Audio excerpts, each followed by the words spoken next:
Casual sex is not for everybody at all times in their life. At this point in my life, I wake up in the morning and I feel bad about it. Maybe casual sex isn't for you right now. If I'm a man and I have a penis and I want to guarantee that I'm going to be erect, I got to guarantee that I'm always hard because you guys have so much pressure as a man. If I had a pill that I could take to make sure that I was going to be aroused and have an orgasm every time, I probably would too. If we don't prioritize our sex life, here's the disconnect. Your sex life is a part of your relationship that needs some TLC. Hi everyone, how you doing? We are here, we are live. So this was the plan. The plan was after 21 years, it's my 21st year of podcasting, I just wanted to come live with y'all and talk to you every week because this community is where the magic happens and this is where we're gonna help each other have a judgment-free space where we could have better sex, less shame, more fun, make sex fun. Remember when it was supposed to be fun and not like in our heads and we get all distracted with our thoughts and our worries and we don't have great sex? That's what this live show is about. Someone was asking about how do I have casual sex? Let me just say this. You don't have to want casual sex. It doesn't have to even be something that's in something that you desire. Casual sex is not for everybody at all times in their life. Casual sex can be something that different times in our life, we're like, I actually want casual sex, but we all define casual sex differently. Maybe, casual sex is literally just that. I don't talk to this person outside of sex. I don't have any conversations with them. Maybe it's more like a friends with benefits. We do hang out, we're good friends, and then we sleep together every once in a while. And for some of us, we're like, when I have casual sex, at this point in my life, I wake up in the morning and I feel bad about it. I have a shame over, as we call it, or I feel, like something's wrong with me, or I get really attached, or it really makes me think of my ex. So what that tells me is, you know what? Maybe casual sex isn't for you right now, okay? So and also sometimes if you're just getting over an ex, or you're still attached to an ex, we tend to associate our sex life with our ex. Like, oh, my ex, the last time I had sex was with my ex. And so it's hard to be with someone else because I'm still thinking about the way they touched me and the way I felt with them. And I'm still mourning that relationship. So you just might not be ready, girl. There's no pressure to have casual sex. There's actually no pressure to have any kind of sex. So I love that question. All right. We have another call coming in and I will take it. Thanks for calling me at the number on the screen. You can also text me your questions there. Hi, you're on. What's going on? This is Emily. Oh, hi, Dr. Emily. This is Nate. I'm 43 years old, and I've been in a pretty serious relationship for about the past 3 years. And I've been using Viagra the whole time I've been with her, and she doesn't know that I've been on it. I don't necessarily need it. I do have a little bit of anxiety, and I don't want to use it all the time with her, but I have a fear of not getting it up or anything like that. I mean, it's happened before with her, and it's fine. They play it off, and it's not a really big deal. Okay. But I guess that's my question: is a good way to should I approach her with tell her that or well, how long have you guys been together? Just see what happens. Yeah, no. So first, so the question: 3 years. Oh, 3 years. Okay. And have you been using it every time? So pretty much. Yeah. It's just a very low dose. Yeah. No, dude. It's fine. It's really common. Yeah. Are you having some side effects with it, or maybe you'd like to not take it as much, or what are you feeling right now? What is coming up for you after 3 years? No side effects. I think it's a feeling of guilt. I'm attracted to her and everything, and maybe it's a laziness. Yeah, it's just so easy. Popping a pill is easy. No, I totally get it. I feel like so good. I know what you mean. You're it's almost like this third in our relationship that she doesn't know about. It's this secret. If you're a very, you're I think she should know. Not to even have a judgment around it, but just it's information. So there's a few layers here. So I get. Yeah, go ahead. Oh, I'm just if she would find the little pack of pills or something like that, it would probably. I don't know. It would be very uncomfortable. Okay. Well, this is so good. I love this question. So here's the thing. Tell me about the conversations you have had about your sex life so far after 3 years. Do you guys talk about with her? Yeah. Oh, all the time. I'm a big follower of yours, and so once a month I'll ask her how things are going, and we're pretty kinky and lots of fun things. That's fun.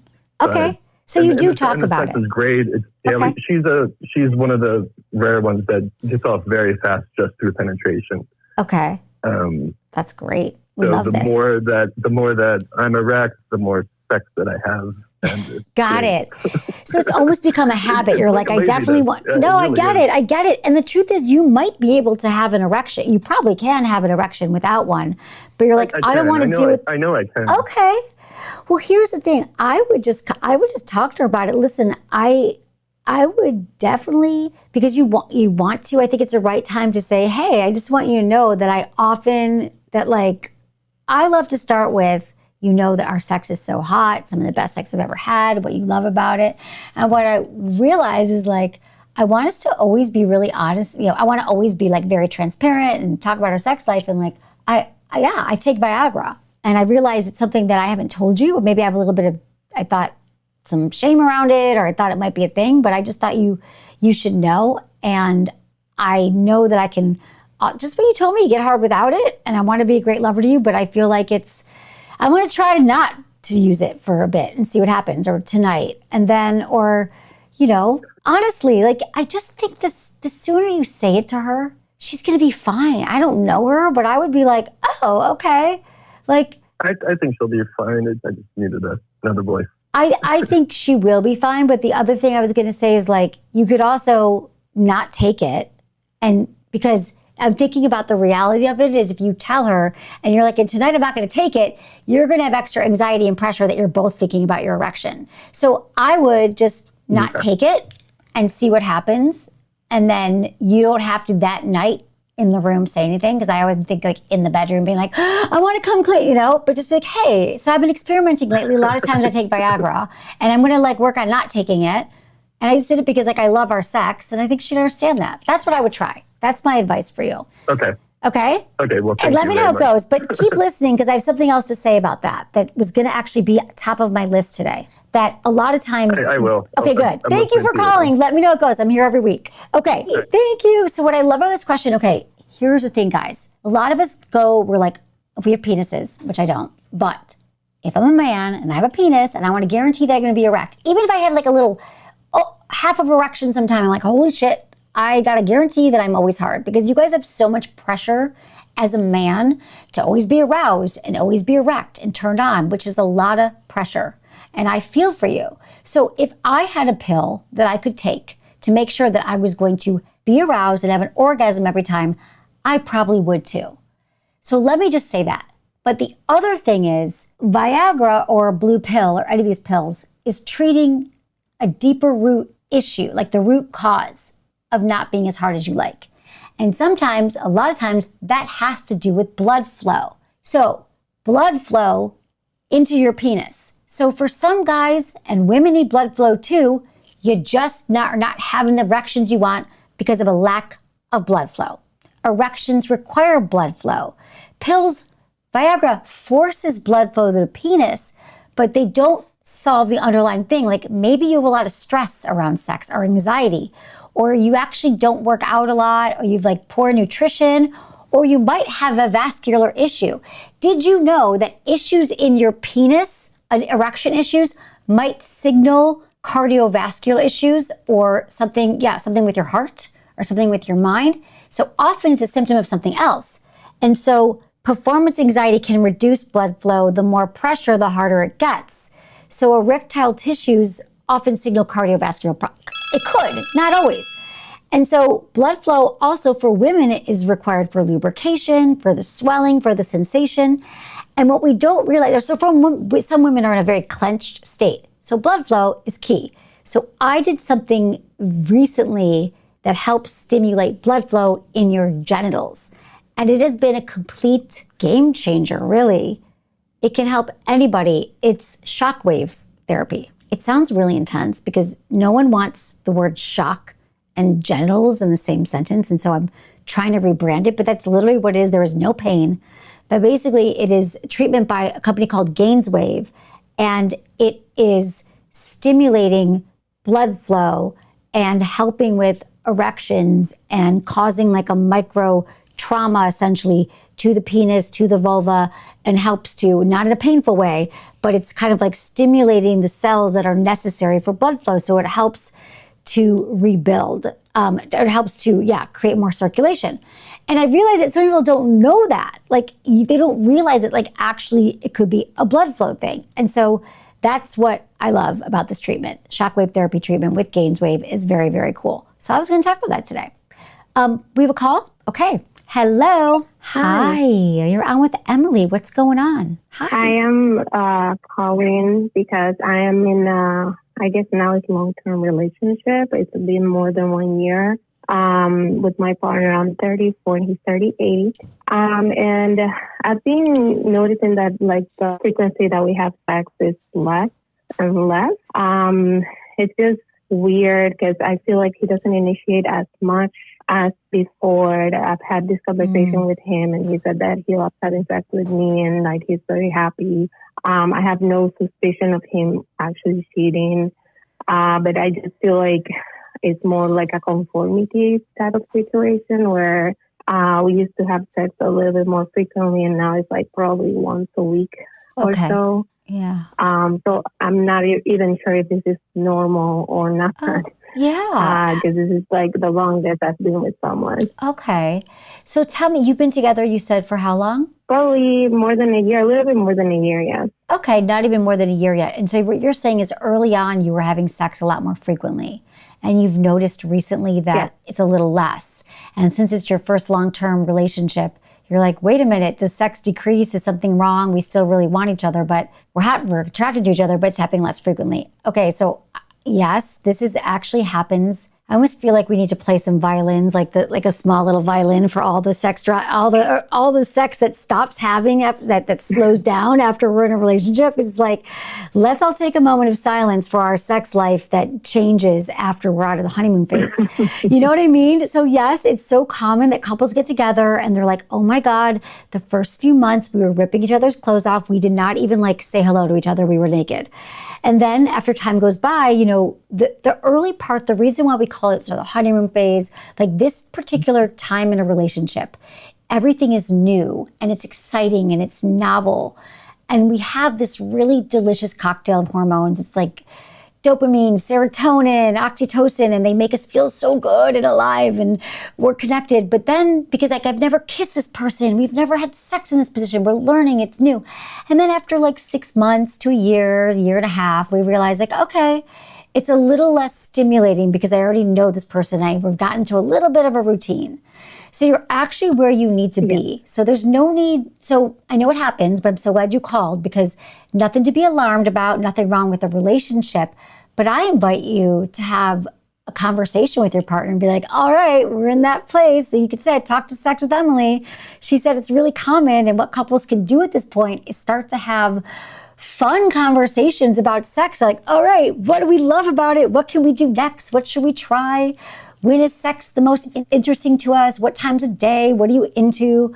What are our fantasies? You know, and just like get to know each other and see where your pleasure comes from and how you can find ways to continue to connect and prioritize your sex life. Because in the one hand, a year together isn't that long, but it's long enough to start to notice a change in the frequency of sex and the spark around it. Yeah, and by the way, like we're both like very busy people, so sometimes it's just like, it's not that I don't want to have sex, it's just plain, I'm really tired. Yeah. I work in like healthcare, so it's really hard.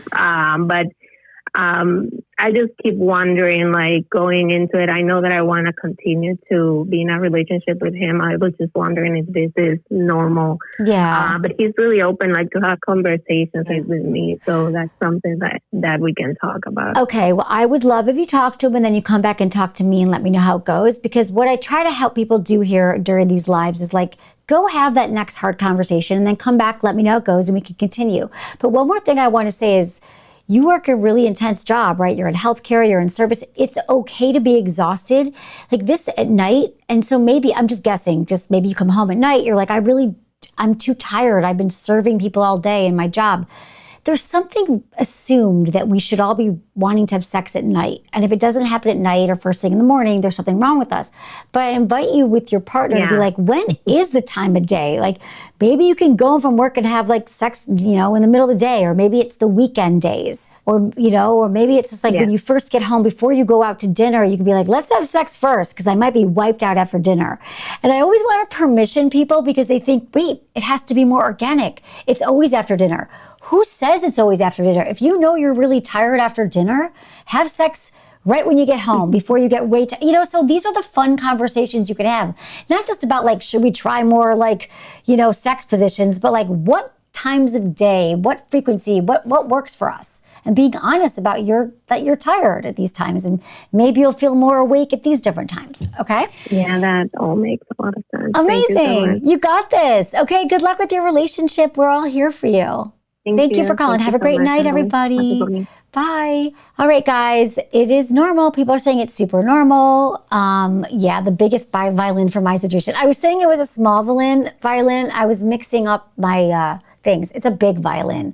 To mourn our past sex is a big violin of like, can we just take a moment for the hot honeymoon sex we all had at the beginning? Like, can we just take a moment of silence and be like, okay, we loved that, I honored it, but now we get to figure out what kind of sex we want in the future and what are the conditions of sexual intelligence. I have sex IQ and a sex IQ quiz on my website, sexwithemily.com, that talks all about sexual intelligence. All the things in your life that are contributing to you wanting to have sex, knowing when you want to have sex, what kind of sex you want to have. Someone else said, afternoon and weekends. I love that. So thank you for all of your comments here. We've got, someone else said, afternoons and weekends for sure. All right, everybody, thank you for all of this. So the other things I was talking about, I think we covered the casual sex thing before the call came in, right? There's a lot of you saying that sex, you feel comfortable in the bedroom. Jean says, I used to have sex 2 to 3 times a week. Now it's not as fun. Someone says the desire is there. Thank you, M. Huffy, but the body just doesn't cooperate it, So I get it, you guys. I get that it just fluctuates. But this is when, listen, if you had a health challenge, let's say you wanted to become more physically fit and you used to be able to work out every day, or maybe I'll give you an example. I was a marathon runner years ago. I used to run marathons all the time. Cardio is really important to me. Heart rate up, all the things. But I just I'm not going to run marathons anymore. I don't have enough time. It's not great for my body. But I realized I stopped, but that gave me such benefits. I loved that kind of working out.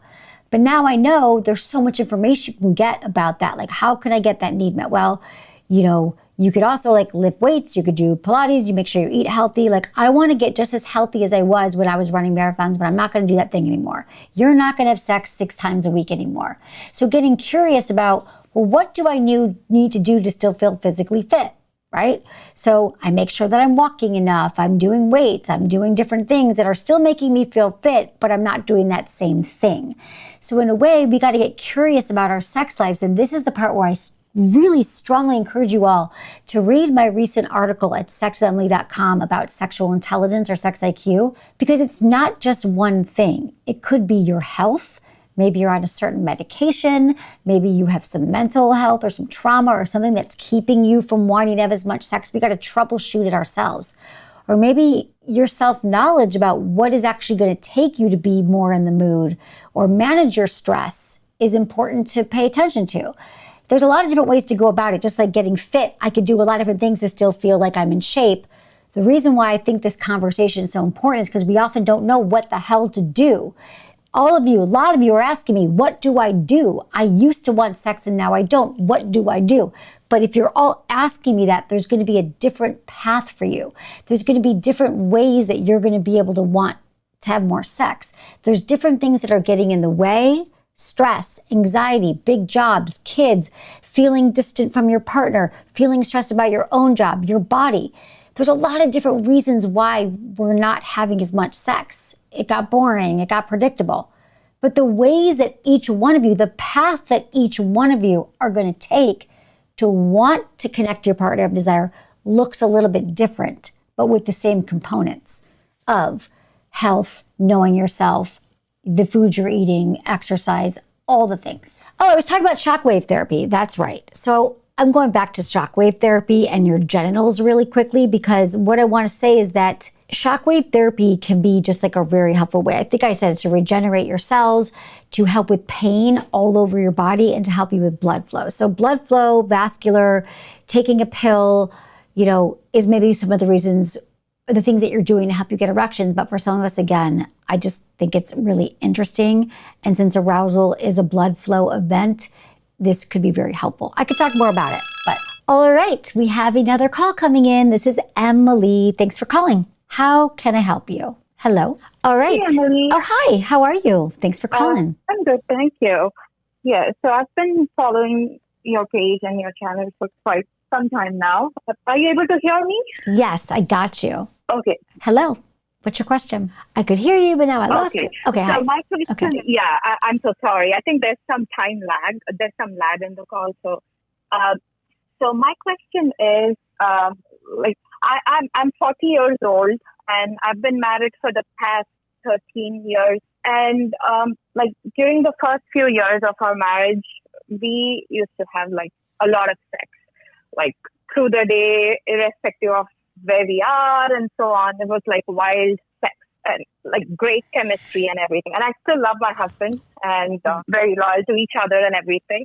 But from a couple of years, I started using tools like vibrators, and I can literally orgasm 6 to 10 times in a day, whenever I have time, of course. So pleasuring has taken over so much space in my head. We barely have sex because he's super busy with work and everything. So I always choose whenever I have a few minutes to myself, it's so quick and I can get super intense orgasms. So, but at the same time, I always have this conundrum in my head, how do I fix my actual sexual relationship with my husband? Because I really want that passionate sex back on the table. Right. I mean, we have sex maybe once a month or something when he's back from a trip, or after a month or something. And it's really passionate, crazy, Right. very fun and everything. So yeah, sometimes I wonder, is something wrong with me, the way I'm wired? Or Yeah. No, yeah. I'm so glad you asked this. I got to tell you, it's the most common question I get asked: is something wrong with me? Am I broken? Am I the problem? For 21 years. So no, I just want to be we're all not broken. We're not the problem at all. There is nothing wrong with you. First off, you called into my show and you're being very honest and vulnerable about something that just happens because we have so much weirdness around sex that we often just think, God, something must be wrong with me. So first off, I love that you're still taking care of yourself and masturbating, because it's such an important thing to keep that connection to ourselves and to give ourselves orgasms. They're actually good for us. They can help with depression. They can help with, anxiety. They're just good for us. It's connected. So I'm wondering though, with your partner, I might have missed one of the things you said, but what do you think the main reason, what I'm trying to understand is why it's not as frequent, is because you're both busy with work, or he's busy and traveling? not traveling as much, but he's busy, and then some financial hiccups in between. Yeah. And I always feel he's preoccupied, and even for me, I've reached a state where I sometimes feel I just have my way, so I don't want to bother him. Right. But when I do initiate, it's mostly me initiating it. So Okay. So you're initiating, and I he's random. Yeah. Okay. And he's okay with you initiating. Have you guys ever talked about this? Have you ever had a conversation when you're out together and just be yeah? Yeah, the once in a blue moon sex when we have, we will be why are we not doing it every day, day in and day out? And he'll be yes, babe, yeah, I think we should do it. We should consciously do it. But then again, it's just we get on with life, and then a month goes by or Yeah.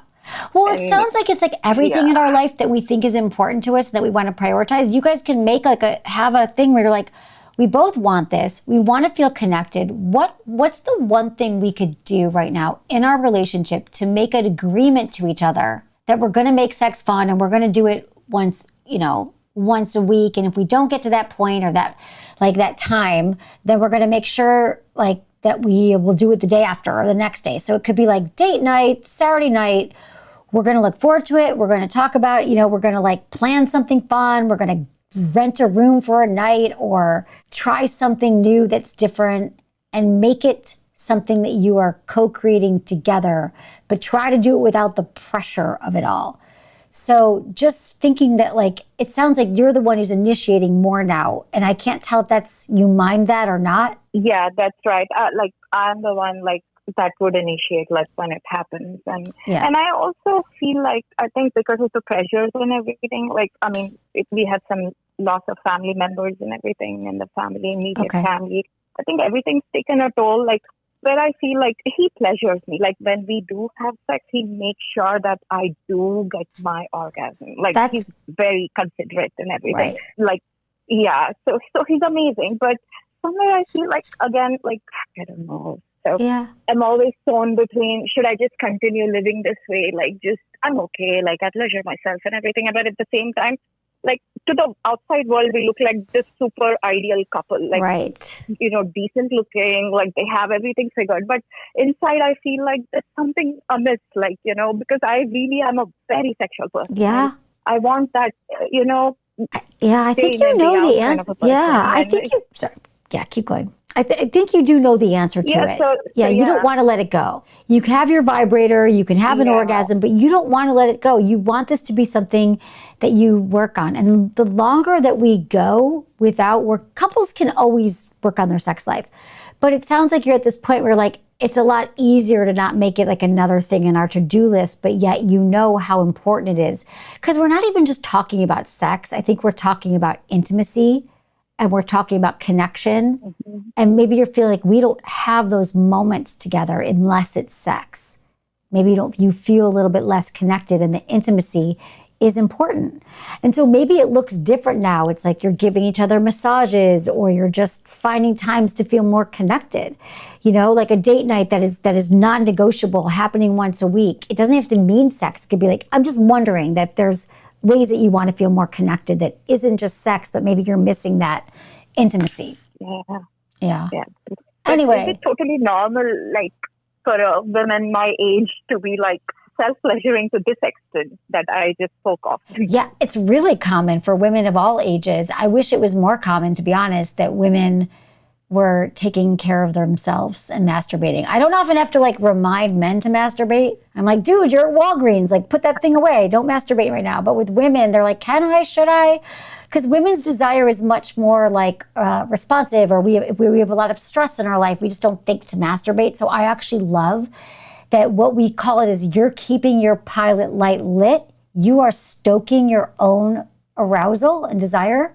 So I love this for you. I just think bring your partner into it and come up with some fun ways you guys can continue to play together. Because it sounds like it's really hot. You just might need a little bit more of getting creative around what that looks like. Okay, so thank you. There's nothing wrong with you. I appreciate your call. Have a great night. Thank you. Thank you so much. Bye. I mean, listen, people are saying on the comments, I see you all, well, just like schedule it. And then people are like, ew, scheduling sex is so boring. Let me just tell you the thing about scheduling sex is that for many couples, they're like, it's not happening. We say it's going to happen Monday, and then Tuesday, and then Wednesday, and then Saturday. We were tired, and then now a month went by, and we didn't do it. So we expect sex to be spontaneous like it was at the very beginning. But we've already covered the fact that that doesn't work for a lot of us after we get through this particular phase. So to say, I'm scheduling it, it's Thursday nights, we know it's happening, we don't have to deal with, like, is it going to happen Monday? Is it going to happen Tuesday? We know Thursday. So then we're working towards that, and we both have a common goal of this night, and we get to think about what's going to happen that night. What should we do? Should we get a new bottle of lube? Should we try a toy? Should we have sex in the living room instead of the bedroom? Like, you get to get creative, like you were planning a date night or you were planning a trip, but it's your sex life. So listen, not one answer is for everybody. I'm just giving you all the tools and the information so you can take what you like and leave the rest. Oh, going back to shockwave therapy, someone said it helps break up blockages in your arteries and veins. And exactly. I use it on my shoulder. I use it on my back. So that's what I like about shockwave therapy is it's actually breaking up, blockages. And is what could be preventing erections for people and arousal in women. So anyway, we'll close that loop. Someone said, do I still provide one-on-one therapy sessions? I am doing one-on-one VIP coaching right now. I'm just accepting I only have time to work with a few people, but if you're interested, you can email me. I don't remember the email address at the moment. It might be feedback@sexwithemily.com. Try that if you guys want to coach with me. So let's do that. Oh my God, I love this. Maple Grow Real Estate on TikTok said, we had no excuse Saturday for 25 years until we became empty nesters. For 25 years, they had a non-negotiable date night. I don't care what happens, what kind of school function comes up for the kids, whose friend's birthday it is. I don't care if something's happened. We are prioritizing our relationship and our date night.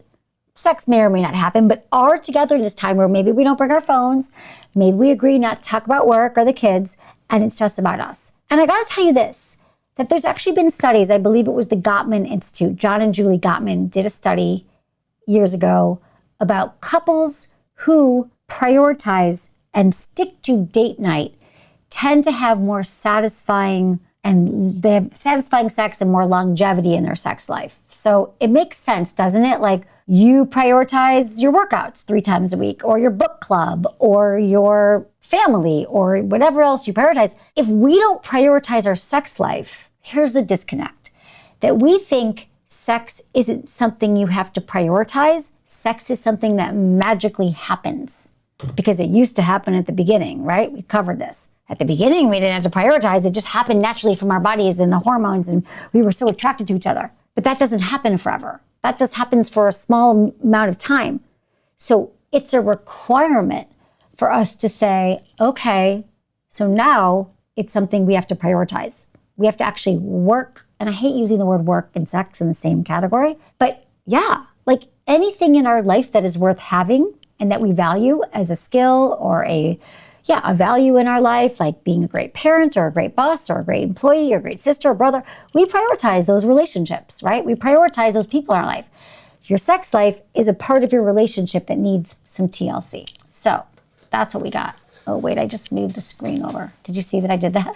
I moved, you guys. I have all of your comments here, which I'm obsessed with. Isn't this fun? You guys are having fun with this?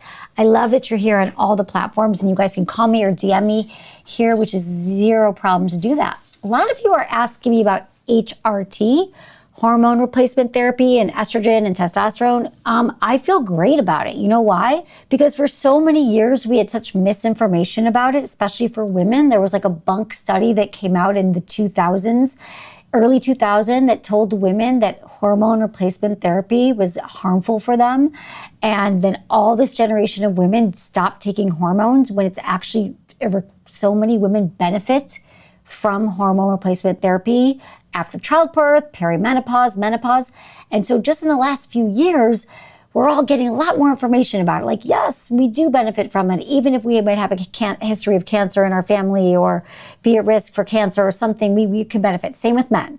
So again, finding the right doctor, finding the right people who are hormone experts to work with you. And what I'm finding now for women in hormone replacement therapy is that they're treating symptoms. For you have hot flashes, you have night sweats, you have a dry vagina. For men, they're not as many erections, not as much desire. Okay, we'll treat it. So, find the right person. I'm a fan. I'm not gonna tell anyone to take it. So I do read the messages sent to the number, but yes. So thank you for texting and sending. And if I don't get to your question today, I might get to it next time. So you are awesome. This is what I got. Other people were saying, bring the toys in with him. The woman who just called about using her toy, I agree. Bring the toy into the bedroom. Maybe you already do that. But if you're someone who's watching this going oh, my toy has to be separate from my partner. Toys feel great on all body parts. Penises love toys. Vulvas love toys. It's like having a third in the bedroom, but you don't have to it's not awkward, meaning you don't have to get their phone number and have them sleep over. It's just an added thing. So yes, I'm all about toys in the bedroom if you both like them. Okay. John said scheduling on Instagram said, scheduling sex with an itinerary of what you're going to do is hot and amazing. I'm totally with you. All right. So this is what we got here. Someone said, talk more about masturbating. Leadership on Instagram said, talk more about masturbating. I've been doing it now more than ever. Please give me some tips on how to spice up my me time. My spank bank gets tired. I love this. Okay, I will talk more about masturbating all day, every day. Solo sex, as I like to call it. So it's really important for us to masturbate when we're in a relationship or out of a relationship. It is the primary relationship we have. It is the relationship with ourselves and our bodies. And again, even if you're not in a relationship, it's so important to keep your sexual energy flowing. You can do it with toys or no toys. But my recommendation to you is if your spank bank is getting tired, try this. Try mindful masturbation. I have an article about it on my website, sexwithemily.com. I've also done podcasts about it. Mindful masturbation is when we masturbate with intention and with focus on our bodies. And the goal of mindful masturbation is curiosity and compassion for ourselves and not necessarily orgasm. So this way you're getting curious about what feels good in my body, what nerve endings can I stimulate, what haven't I done before? And while you're used to being in your head, maybe this way you're going into your body and you're exploring, because we all have so many ways we can have orgasms because our bodies are covered in all these nerve endings that can feel wonderful when stimulated. And so that's my tip for you at this moment. All right, guys, I appreciate you all. You are amazing. Thank you all for being here. Thank you for your roses, for your love, for joining me. If you'd like to, please subscribe to my podcast. It's Sex with Emily. You can check it out wherever you listen to podcasts. This show tonight is going to become a podcast in a few weeks where you can watch it. You can always send me your questions everywhere on all platforms. You can, DM me, feedback@sexwithemily.com, or just text this phone number, 559-TALK-SEX. You can join my membership. It's called Smart SX. It's a monthly coaching where we get together. We talk about our sex lives. I bring in other experts. You can do one-on-one coaching. Oh, come back for some hot Valentine's Day stuff. I'm going to be out of town next week. I'm sorry, but I will be here the week after. But in the meantime, if you want to catch up on some of these lives, you can find them in the podcast. Okay, everyone, have a wonderful night. Thank you for joining me. I appreciate you all so much. Tell a friend, share this with a friend. I'm sending you so much love and so much pleasure. Have a great night.